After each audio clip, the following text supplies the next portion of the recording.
اعوذ باللہ من الشیطان الرجیم بسم اللہ الرحمن الرحیم سلام اللہ علی بقیت اللہ الاعظم۔ امام حسین علیہ السلام 4 عالمی چینل کربلا مقدسہ کے آن لائن ٹرانسمیشن پروگرام معرفت منتظر اجل اللہ تعالی فرجہ الشریف میں آپ کی خدمت میں حاضر ہیں، اور ہمارے بقیہ جتنی بھی ٹرانسمیشنز ہیں ان کو آپ ملاحظہ فرما سکتے ہیں جادو ٹی وی، روکو T V, Amazon fire T V, apple T V اور بہو نگر گجرات ہندوستان میں حسینی چینل کے توسط سے آپ ہمارے پروگرامز کو ملاحظہ فرما سکتے ہیں، اور اس کے علاوہ فیس بک، انسٹاگرام اور یوٹیوب کے ذریعے سے بھی ہمارے پروگرام کو آپ دیکھ سکتے ہیں۔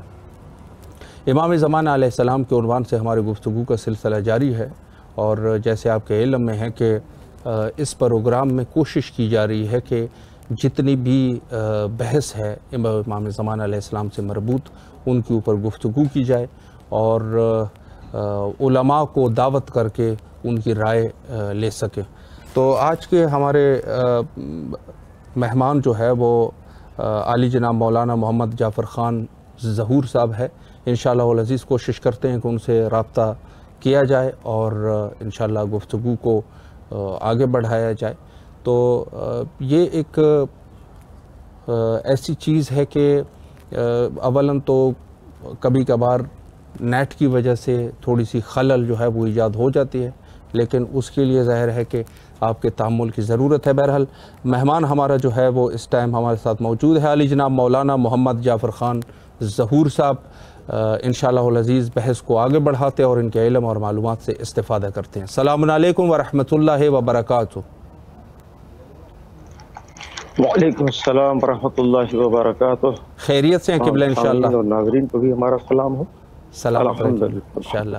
سب سے پہلے تو امام حسین علیہ السلام ٹی وی کے تمام اراکین کی طرف سے اور امام حسین علیہ السلام میڈیا گروپ کی طرف سے آپ کی نہایت ہی ممنون اور مشکور ہے کہ آپ تشریف لائے اور ہمیں خدمت کا یہ موقع فراہم فرمایا۔ مولا امام زمان افضل تعالیٰ فرجہ شریف آپ تمام حضرات کو، اور جو اتنی عظیم الشان خدمت کر رہے ہیں اس سے جتنے بھی مربوط افراد ہیں ان سب کو پروردگار اور مولا امام زمان آقا عبداللہ حسین اہل بیت اطہار علیہ السلام انتہائی نگہداشت اور حفاظت اور امان اور رحمت و برکت کے ساتھ سلامتی عطا فرمائے انشاءاللہ۔ انشاءاللہ انشاءاللہ۔ بہت قبلہ خوبصورت پروگرام۔ جی، مولا آپ کو سلامت رکھے، شکر گزار ہیں آپ کے۔ میں وقت کو ضائع کیے بغیر پہلا سوال آپ کی خدمت میں پیش کروں گا کہ ظاہر ہے کہ ہمارا پروگرام جو ہے وہ امام زمانہ علیہ السلام کی معرفت کے عنوان سے ہیں، تو پہلا سوال میں یہیں سے شروع کروں گا کہ معرفت حجت خدا کیوں ضروری ہے، اس پر اگر آپ وضاحت فرمائیں۔ اعوذ باللہ من الشیطان الرجیم، بسم اللہ الرحمن الرحیم، حسبنا اللہ ونعم الوکیل ونعم المولا ونعم النصیر، الحمد للہ الذی لأہلہ والصلاة والسلام علی اہلہا والصلاة والسلام علی بقیت اللہ العظم، روحی ارواحنا الارواح العالمین لہ الفدا لا سیما بقیت اللہ العظم۔ اول تو معرفت امام حجت خدا کی معرفت میں آپ تمام حضرات اور تمام سامعین سے ایک جملے میں عرض کرنا چاہتا ہوں کہ ضرورت معرفت حجت خدا کی کیوں ہے۔ ایک جملے میں جواب اس کا تو پہلے یہ ہے کہ اگر کسی کو اللہ کی معرفت درکار ہے تو بغیر حجت خدا کی معرفت کے ناممکن ہے کہ کوئی اللہ تک پہنچ سکے۔ سبحان اللہ، بے شک۔ اب اس کی وضاحت یہ ہے کہ کسی میں کوئی بھی شخص کو یہ چاہے کہ وہ اپنے بے ذات ہی خود اللہ کو جان لے، یہ ناممکنات میں سے ہے۔ اس سلسلے میں اپنی بات کو مضبوط کرنے کے خاطر ایک حدیث بسم اللہ۔ چھٹے سرکار مولا صادق آل محمد حضرت امام جعفر صادق علیہ السلام نے ارشاد فرمایا کہ زرارہ بن عین سے کہ دیکھو معرفت خدا کب حاصل ہوگی، جب تک حجت الہی کی معرفت نہیں ہوگی اس وقت تک رسول کی معرفت نہیں حاصل ہوگی، جب رسول کی معرفت نہیں ہوگی تو خدا تک نہیں پہنچ سکتے۔ اب مولا نے فرمایا زرارہ سے، زرارہ یہ دعا کیا کر، اللہم عرفنی نفسک فإنک ان لم تعرفنی نفسک لم عارف نبیک۔ دعا کیا کرو پروردگار اپنے ذات کی معرفت ہمیں عنایت فرما، اللہ اگر تو نے اپنے ذات کی معرفت ہمیں عنایت نہ کی تو ہم تیرے رسول کی معرفت نہیں حاصل کر پائیں گے، بے شک، اور اپنے رسول کی معرفت ہمیں عنایت فرما، اس لیے کہ اگر تیرے رسول کی معرفت حاصل نہ کر سکے تو تیری حجت کی معرفت سے ہم محروم رہیں گے، اللہ اور اگر وَإِن لَمْ تُعَرِّفْنِي حُجَّتَكَ ضَلَلْتُ عَنْ دِينِي، اور اگر ہم نے تیری حجت کی معرفت حاصل نہ کی تو اپنے دین سے گمراہ ہو جائیں گے، بھٹک جائیں گے، نہ مقصد اسلام، نہ ہم راہ اسلام پہ ہوں گے، نہ راہ ایمان پہ ہوں گے، بے شک، نتیجہ ہمارا صرف گمراہی ہوگا اور انجام جہنم، ٹھکانہ جہنم ہوگا۔ تو اب اس کا مطلب یہ ہوا کہ جس کسی کو بھی یہ چاہیے کہ وہ اللہ کی امام کی معرفت جب تک حاصل نہیں کر سکے گا وہ رسول تک نہیں پہنچ سکتا، بے شک، جب رسول تک نہیں پہنچ سکتا تو خدا اسے مل نہیں سکتا کسی صورت میں کسی۔ اب یہ حجت خدا کی ضرورت اور اس کا تعارف، صحیح، جب اللہ نے پورا اسلام دین انبیاء کے ذریعے سے اس دنیا میں بھیجا تو معرفت امامت، عظمت امامت کا اعلان پروردگار عالم نے ایک نبی کو امام بنایا، اس امامت کا عہدے کا اس قدر اس کی عظمت کا عرفان حاصل کیا اس خلیل نے جی، کہ دعا کر دی کہ پالنے والے کیا یہ عہدہ امامت میری ضروریت میں بھی ہے؟ تو اللہ، اللہ نے نہ ہاں کہا اور نہ کہا۔ صحیح، اللہ نے کیا کہا؟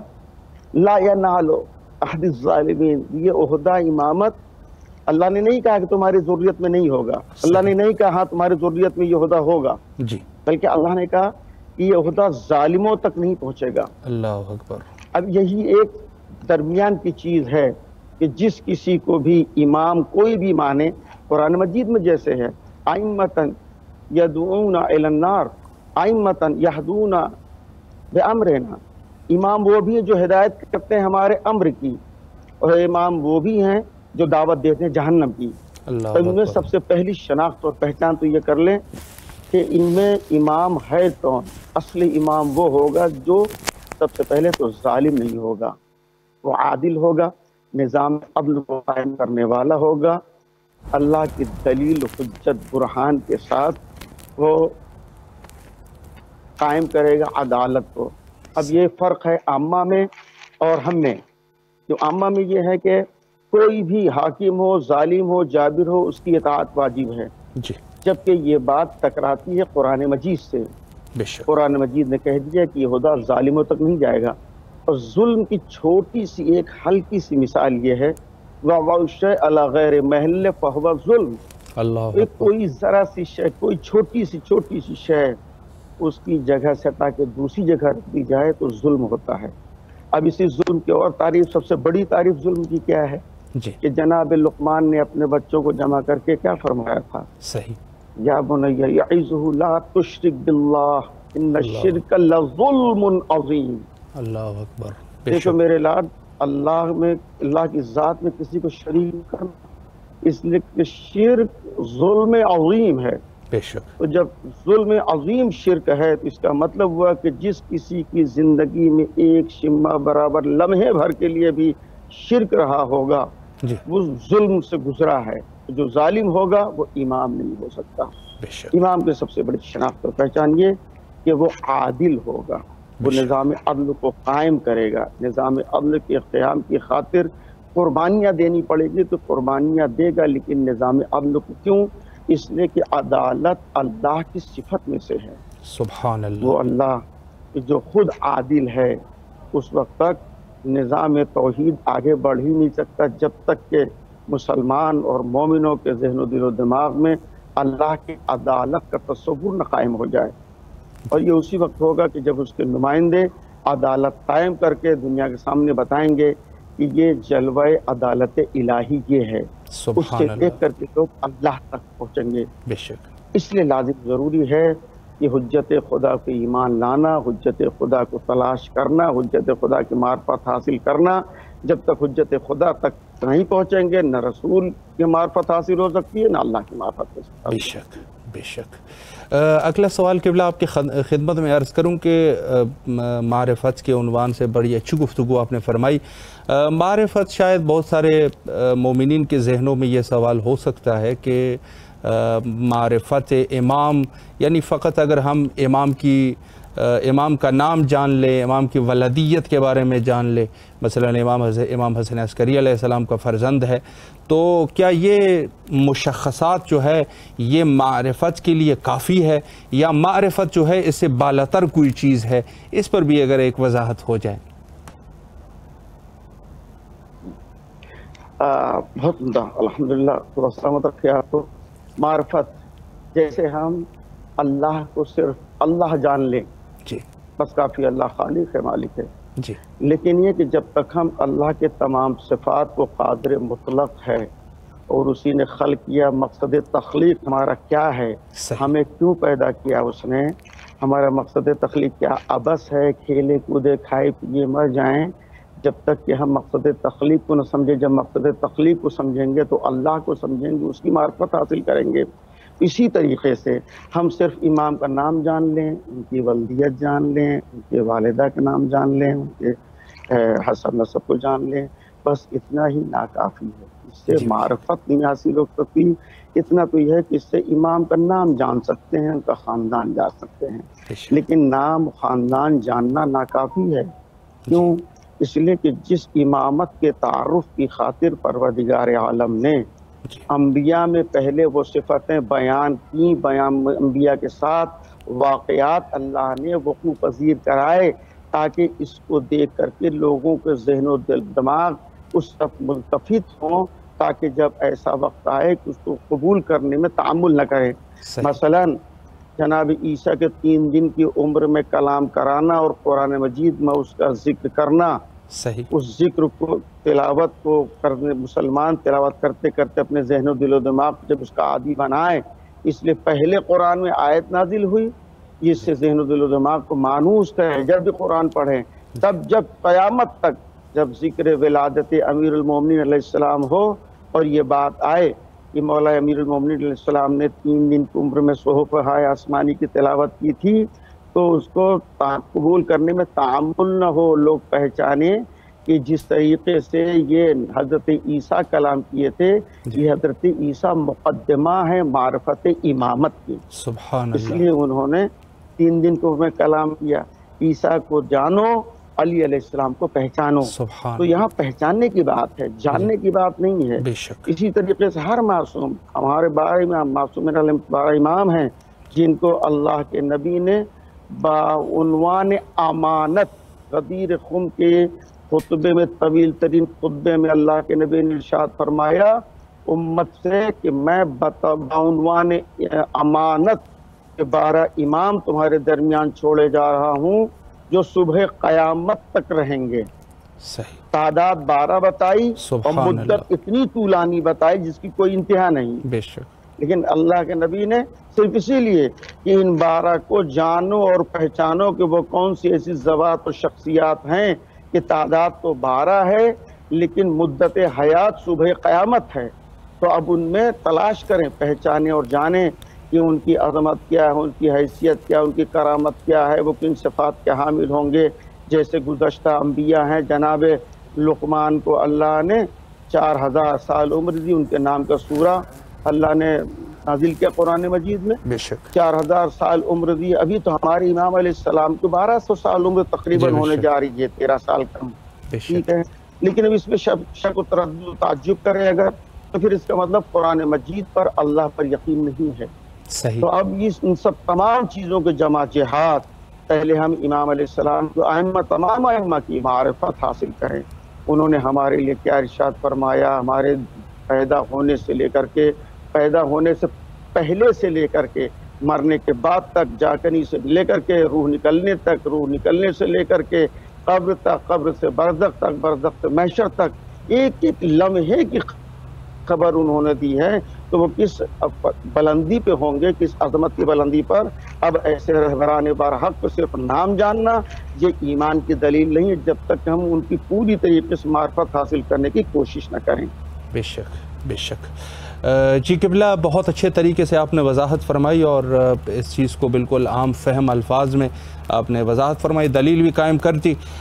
ایک سوال مزید آپ کی خدمت میں پیش کروں کہ امام، چونکہ اس دور کے جو امام ہے وہ حضرت امام مہدی اجل اللہ تعالیٰ فرجہ الشریف ہے، تو جس کی جیسے آپ نے فرمایا کہ ضروری ہے، لازمی ہے کہ معرفت حاصل ہو سکے، ہو جائے، تو ہم کیسے امام زمانہ علیہ السلام کی معرفت حاصل کر سکتے ہیں؟ اس پر بھی اگر ایک روشنی ڈالیں.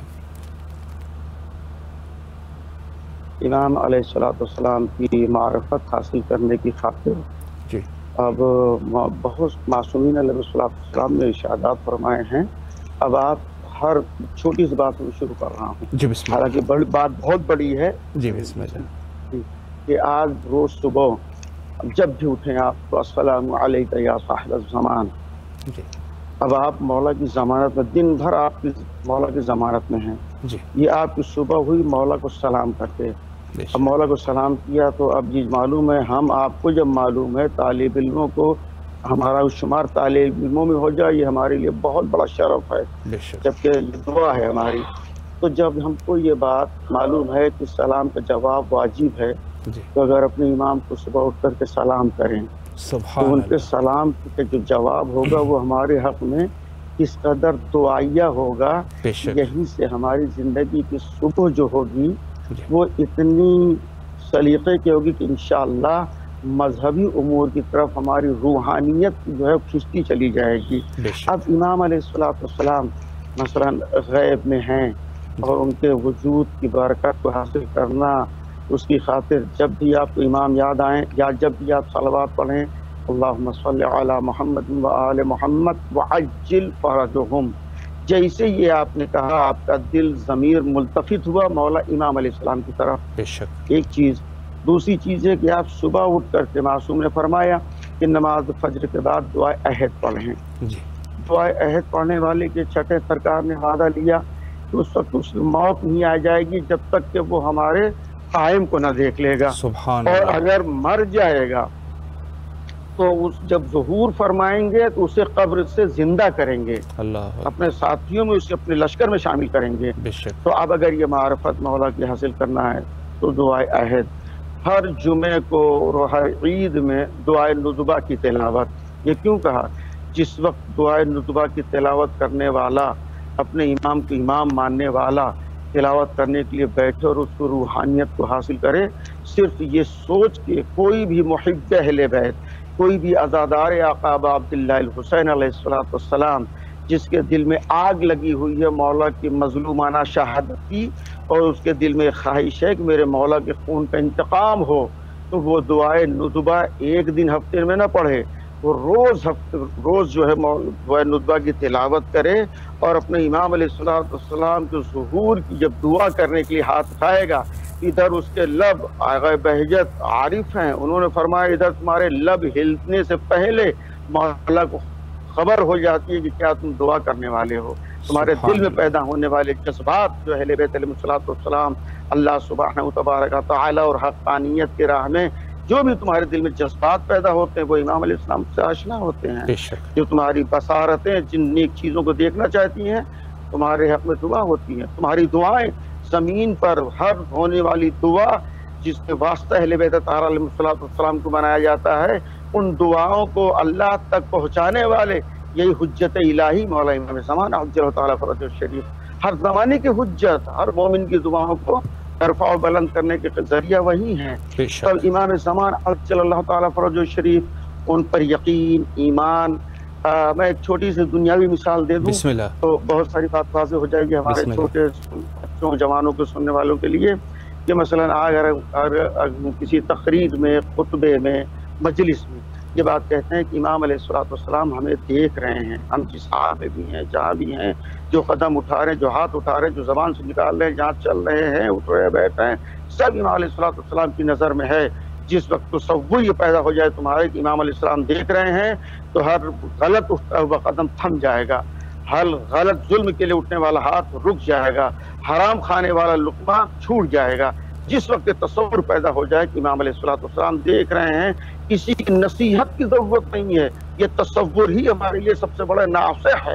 تو جو امام علیہ السلام کے وہ ناظر اور باصر ہیں، یہ تصور پیدا ہو جائے تو اس کے لیے ہم نے چھوٹی سی مثال دی کہ آج بڑے شہروں میں کہیں بھی جائیے آپ تو دیواروں پر اور پولز پر لکھا ہوتا ہے آپ کیمرے کی نظر میں ہیں۔ صحیح لکھا ہوتا ہے، تجربہ آپ کو بھی ہوگا، بالکل بالکل کیمرے کی نظر میں ہیں۔ تو پتہ چلا کہ ہر وہ شخص کہ جس کو ذرا سے بھی کسی چیز غلط اقدام کا ارادہ ہوتا ہے، جب وہ دیکھتا ہے کہ کیمرہ لگا ہوا ہے، کیمرہ نظر نہیں آ رہا ہے، کیمرہ کا مرکز کہاں ہے اسے پتہ نہیں ہے، کیمرہ کہاں لگا ہوا اسے دکھائی نہیں دے رہا ہے، لیکن غلط کام کرتے ہوئے خدا نخواستہ کوئی کسی کی جیب کاٹنے سے پہلے ہاتھ بڑھایا اس نے، لیکن نظر پڑ گئی آپ کیمرے کی نظر میں ہیں، ہاتھ رک جاتا ہے۔ یعنی کیمرہ دکھ نہیں رہا ہے، مرکز کیمرہ کا پتہ نہیں ہے، لیکن ایک چھوٹی سی تحریر نے غلط کام سے ہاتھ کو روک لیا۔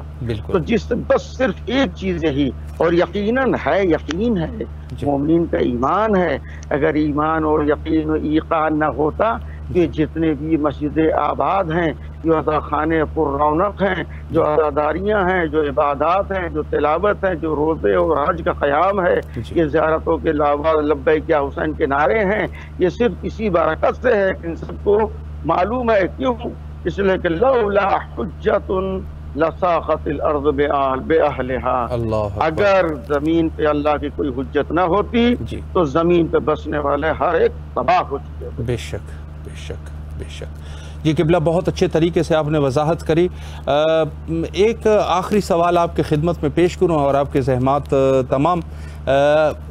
ظاہر ہے کہ امام علیہ السلام کی مختصر زندگی، ظاہراً زندگی یعنی غیبت سے پہلے کی 5 سال، اور اس کے بعد تو ظاہر ہے کہ وقت کے امام جو ہے وہ حیات ہے، اور جیسے آپ نے فرمایا کہ 1200-1300 سال ہو گئے، تو اس کے بعد 5 سال کے بعد فوراً امام کی غیبت ہو جاتی ہے۔ تو اسی غیبت کے اوپر بھی اگر ایک وضاحت ہو جائے کہ غیبت امام زمانہ علیہ السلام یہ کس طریقے سے ہوئی اور کیا اس کا پس منظر رہا، اس پر بھی اگر ایک وضاحت ہو جائے۔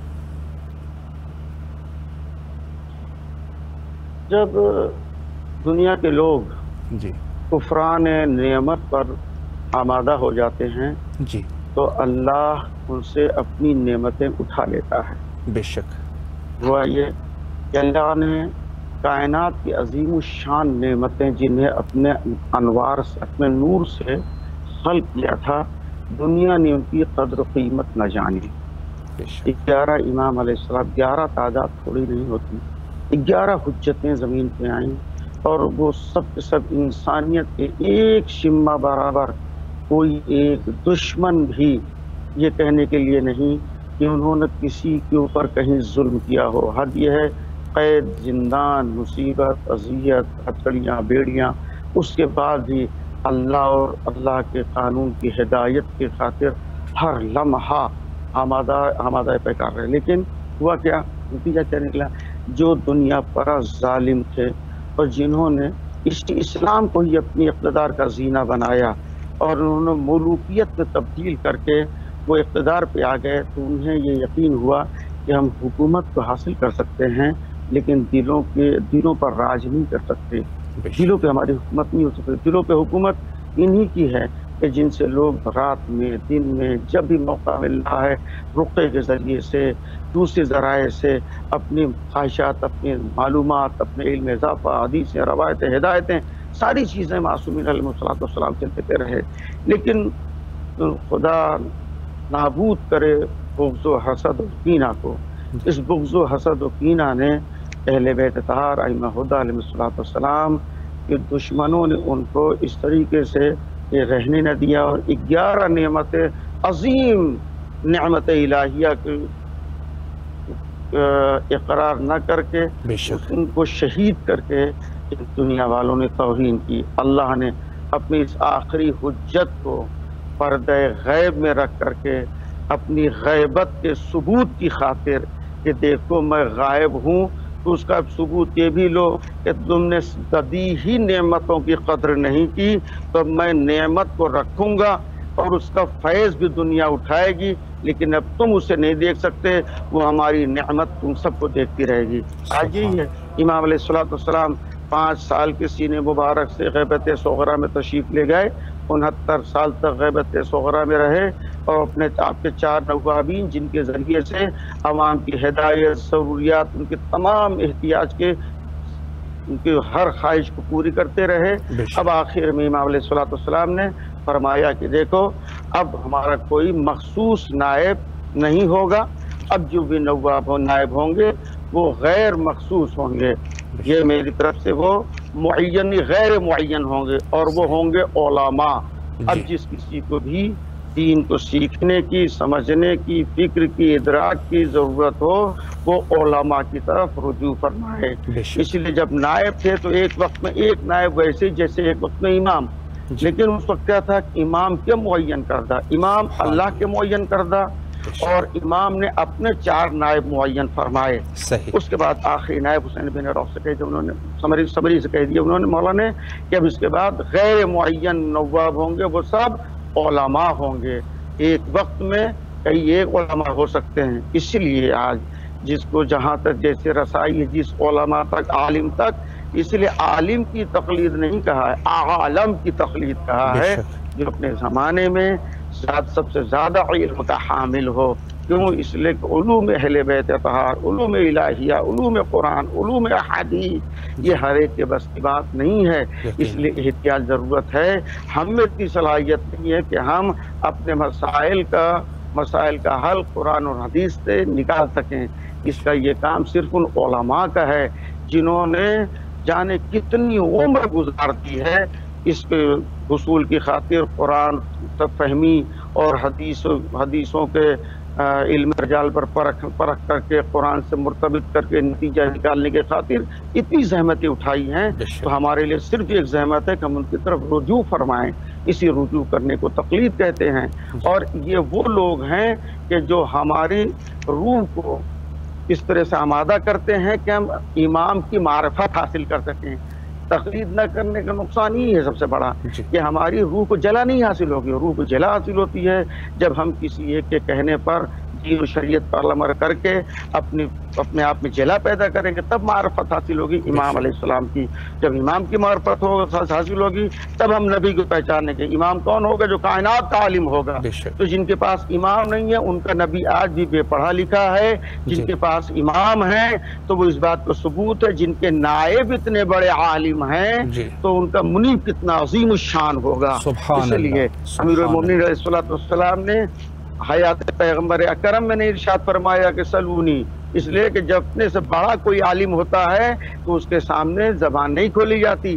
اب حضرت پیغمبر اکرم صلی اللہ علیہ وآلہ وسلم کی وصال کے بعد جب مولانا متقیان منبر پر تشریف لے آئے تب آپ نے فرمایا سلونی سلونی، اور اس کے بعد مولانا نے فرمایا اللہ کے نبی نے یہ تم میرا علم کیا دیکھ رہے ہو، مجھے تو علم ختمی مرتبت ویسے ہی زقن دقہ کی مثال دی ہے، جیسے کبوتر بچے کو دانہ بھراتا ہے، جبکہ دونوں ایک ہی نور کے ٹکڑے تھے۔ یہ میں کہنے میں کوئی عار نہیں ہے کہ مولا نے انکسار سے کام لے کر کے اپنے بھائی کی عظمت کو بیان فرمایا ہے، ورنہ دونوں ہم اللہ ہیں، دونوں ہم نور ہیں، دونوں ہم علم ہیں۔ تو یہ اللہ کے نبی کے علم کی وکالت کرنے کی خاطر نبی المومنین علیہ السلام نے فرمایا۔ لیکن آج یہ بدنصیبی ہے ان تمام لوگوں کی جو کلمہ پڑھتے ہیں پیغمبر کا، لیکن بے پڑھا لکھا مان کر کے۔ اس کی وجہ کیا ہے؟ ان کے پاس امام نہیں ہے، اور امام کی ضرورت یوں ہے، یوم اللہ نے کہا یوم ندعو کل اناس بامامہم، قیامت کے دن ہر شخص اپنے امام کے ساتھ جائے گا۔ رسالت پناہ نے جو حدیث ارشاد فرمائی متفق علیہ، وہ ہر مذہب میں ہر فرقے میں تسلیم کی جاتی ہے کہ من مات ولم یعرف امام زمانہ فقط میتۃ جاہلیہ، جو اپنے زمانے کے امام کو معرفت کے بغیر مر جائے تو اس کی موت جاہلیت کی ہے۔ جاہلیت کا مطلب انجام صرف جہنم ہے، اس کے علاوہ اس لائق بھی نہیں اس کے حساب کتاب بھی کیا جائے۔ اس لیے جاہلیت کی موت سے مرنے سے بہتر اللہ کو پہچاننا، اللہ کے نبی کی عظمت ان کی شان کے مطابق جاننا، یہ لازم ہے کہ امامت کو ماننا، اور امامت کو اس طرح سے ماننا کہ ان کے معرفت حاصل کر کے، تاکہ ہم دنیا میں بھی سرخرو ہو اور آخرت میں نجات بھی پائیں، ان کے شفاعت کے مستحق بھی قرار پائیں انشاءاللہ انشاءاللہ۔ جی قبلہ، اللہ آپ کے توفیقات خیر میں اضافہ فرمائے، نہایت ہی بمعرفت گفتگو آپ نے فرمائی۔ آخر میں اگر مومنین کے لیے کوئی پیغام ہے تو امام حسین علیہ السلام ٹی وی کے ذریعے سے مومنین سماعت فرما رہے ہیں، بسم اللہ کیجیے اگر امام زمان علیہ السلام کے عنوان سے کوئی پیغام ہے۔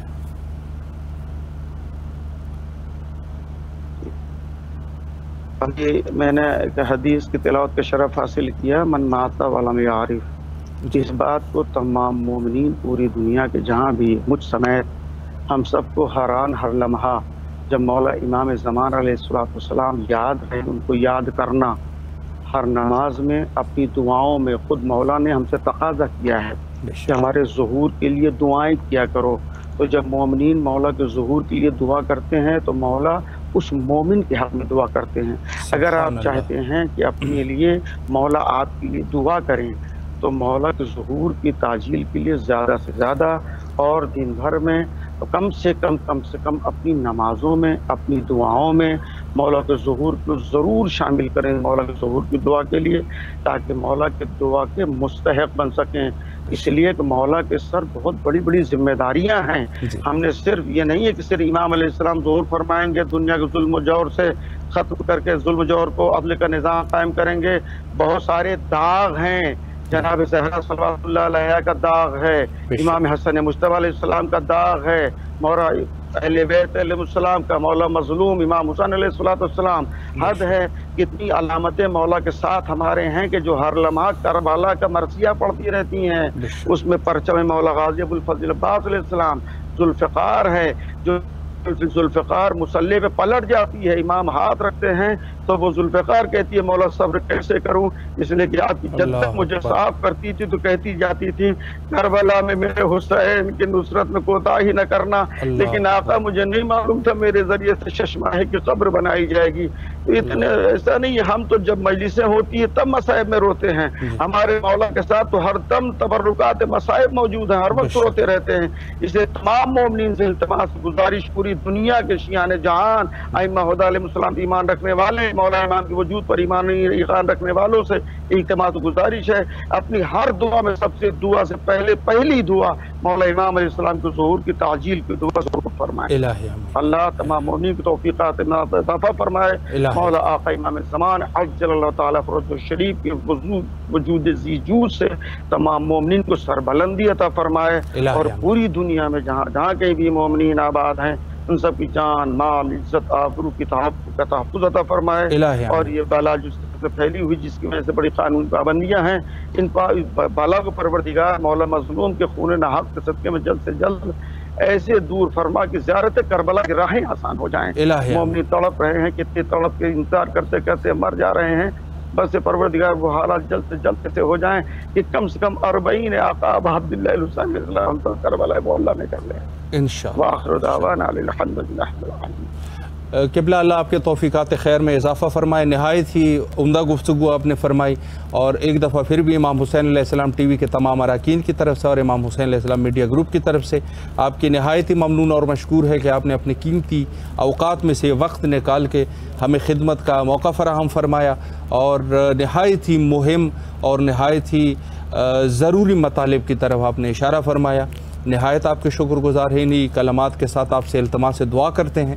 کربلا مقدسہ میں آپ کی طرف سے نائب و زیارہ اور دعا گو ہیں۔ سلامت رہے قبلہ، بڑی مہربانی، فی امان اللہ۔ بہت بہت شکریہ حضرت، ہم آپ کے لیے خود بہت شکریہ۔ سلامت، شکریہ، فی امان اللہ، خدا حافظ، خدا حافظ۔ جی یہ تھے ہمارے ساتھ عالی جناب مولانا محمد جعفر خان ظہور صاحب، بہت اچھی گفتگو فرمائی انہوں نے، اور علم کے اس میں انہوں نے جو اشارہ فرمایا کہ ظاہر ہے کہ معصومین کا علم جو ہے اس کی کوئی حد اور کوئی نہایت نہیں ہے، کوئی اس کا حساب نہیں ہے، یعنی بے حد و بے نہایت علم جو ہے وہ اہل بیت علیہ السلام کا ہے، اور ظاہر ہے کہ آج کل کے دور میں جو علم کے حقیقی وارث ہے وہ حضرت امام زمانہ علیہ السلام ہے۔ اسی وجہ سے مذہب شیعہ میں، چونکہ در حقیقت میں کہتا رہتا ہوں مذہب شیعہ سے مراد یعنی اسلام، دین اسلام میں مذہب شیعہ کے جو ہمارے ائمہ اطہار علیہم السلام ہے، علم کو ایک خاص اہمیت دی گئی ہے ہر چیز میں، اور اسلام میں علم کی بہت ہی زیادہ اہمیت ہے۔ علم یہی چیز ہے کہ علم کے ذریعے سے انسان کے لیے چیزیں بالکل روشن ہوتی ہے، اور کسی ایک عام انسان کو اپنے علم کے اوپر غرور بھی نہیں ہونا چاہیے، چونکہ انسان کا علم جو ہے وہ نہایت ہی کم ہے، اور انسان کم علمی میں ہے۔ ذات باری تعالیٰ کا علم ہے، اور اس کے بعد ان کے خاص خلفاء جو کہ اللہ کے خلفاء ہے ان کا علم ہے۔ تو اس میں واقعے میں نقل کرتے ہیں کہ جناب حضرت موسیٰ علیہ السلام اور جناب حضرت خضر علیہ السلام آپس میں گفتگو کر رہے تھے، اور ایک سمندر کے ساحل پہ بیٹھے ہوئے تھے، دریا کے ساحل پہ بیٹھے ہوئے تھے، تو اس میں سے علمی گفتگو کر رہے تھے، اور چونکہ ظاہر ہے کہ حضرت خضر جو ہے وہ حضرت موسیٰ علیہ السلام کو پڑھا رہے ہیں، جس کو کہا جائے، یعنی حضرت خضر علیہ السلام ایک ہدایت کے لیے موسیٰ علیہ السلام کو وہ بتا رہے ہیں اس مطالب کے بارے میں، اور جو ضروری مطالب تھے۔ بہرحال گفتگو ہو رہی تھی تو ایک چڑیا آئی جو کہ بہت چھوٹی سی چڑیا تھی، تو اس نے دریا میں سے کچھ پانی اٹھایا، پانی اٹھا کے اس نے وہ پانی لا کے پھینک دیا، چونچ میں سے پانی اٹھایا۔ ظاہر ہے کہ ایک چڑیا کے چونچ میں کتنا پانی آ سکتا ہے، ظاہر ہے ایک قطرہ ہی آئے گا، تو اس نے ایک قطرہ اٹھایا اور جا کے پھینک دیا۔ تو حضرت خضر نے حضرت موسیٰ علیہ السلام سے کہا کہ کیا آپ کو پتہ ہے کہ یہ چڑیا ہمیں کیا سکھا رہی ہے، کیا بتا رہی ہے؟ تو حضرت موسیٰ علیہ السلام نے فرمایا کہ نہیں، مجھے تو علم نہیں ہے، یہ کیا بتا رہے ہیں؟ تو انہوں نے کہا کہ یہ ہمیں بتا رہا ہے کہ تم دونوں کا جو علم ہے وہ حضرت رسالت مآب صلی اللہ علیہ وآلہ کے سامنے ایسے ہے جیسے وہ دریا ہو اور آپ لوگوں کا علم ایک قطرہ ہو،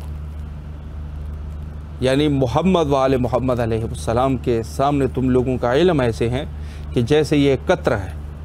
آپ لوگ اپنے آپ کو بڑے علمی سمجھتے ہیں، بڑی علمی گفتگو کر رہے ہیں، آپ لوگوں کا علم تو ان کے سامنے کچھ بھی نہیں ہے۔ تو یہ علم کا جو اصل جو مرکز ہے، جو اصل مرکز ہدایت ہے، وہ اہل بیت علیہ السلام کی ذات ہے، اور یہ پورے کے پورے ہر ادوار میں ایسا ہوا کہ اہل بیت کی معرفت حضرت آدم علیہ السلام سے لے کر حضرت عیسیٰ علیہ السلام پر تک معرفت، یا اگر معرفت اہل بیت نہ ہو تو نبوت نہیں ملتی۔ تو بات یہ ہے کہ جتنی بھی ہمارے انبیاء علیہ السلام ہے، ان پر بھی اہل بیت کی مودت، اہل بیت کی محبت و معزت، اہل بیت کی معرفت واجب تھی۔ اور یہی چیز ہے کہ ہمیں کافی سارے روایات میں اس کے اشارے بھی ملتے ہیں کہ کس طریقے سے وہ اہل بیت کے ساتھ ان کو اہل بیت کی معرفت تھی، اور باقاعدہ ہر چیز کی معرفت تھی، لیکن وہ عام انسانوں کی شاید سمجھ میں آنے والی باتیں نہیں تھی، تو ان کو وہ زیادہ جو ہے وہ نہیں بتاتے تھے، اما ایک جو خاص افراد تھے۔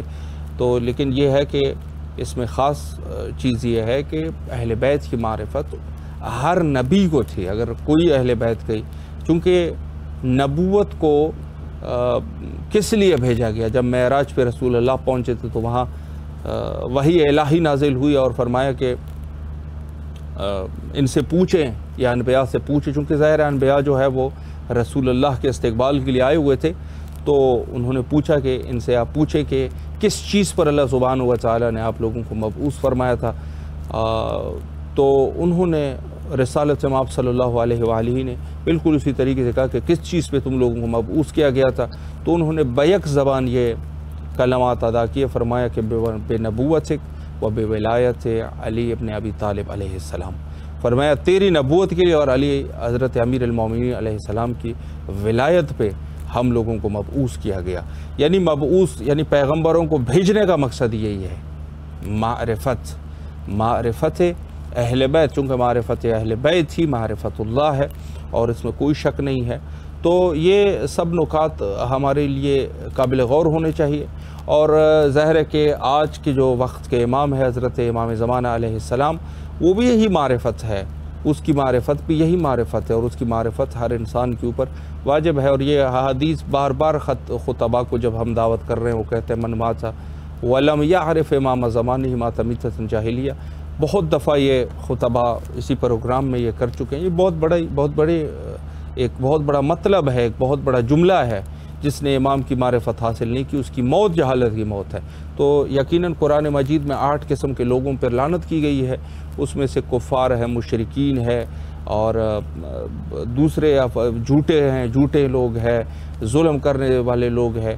اس میں سے ایک جو ہے وہ کیا ہے, جاہلین ہے, جہل کرنے والے لوگ, جو جاہل ہوتے ہیں ان کے اوپر بھی اللہ کی لعنت ہے. یعنی ان 8 افراد میں سے ایک جو ہے یہ آدمی ہے کہ جو جہل کر رہا ہے, جو جہالت میں غرق ہے. تو اللہ ہمیں جہالت سے پناہ دے. اور جہالت جو ہے یقیناً مذہب اہل بیت والوں کے لیے جہالت نہیں ہوا کرتی. جہالت جو ہے وہ مخالفین کی میراث ہے. ہمارے پاس تو معرفت ہونا چاہیے. آخر میں حجت خدا کے ظہور کے لیے دعا کریں گے, اور آپ سے بھی گزارش ہے کہ زیادہ سے زیادہ دعا کیا کریں. اللہم عجل لولیک الفرج.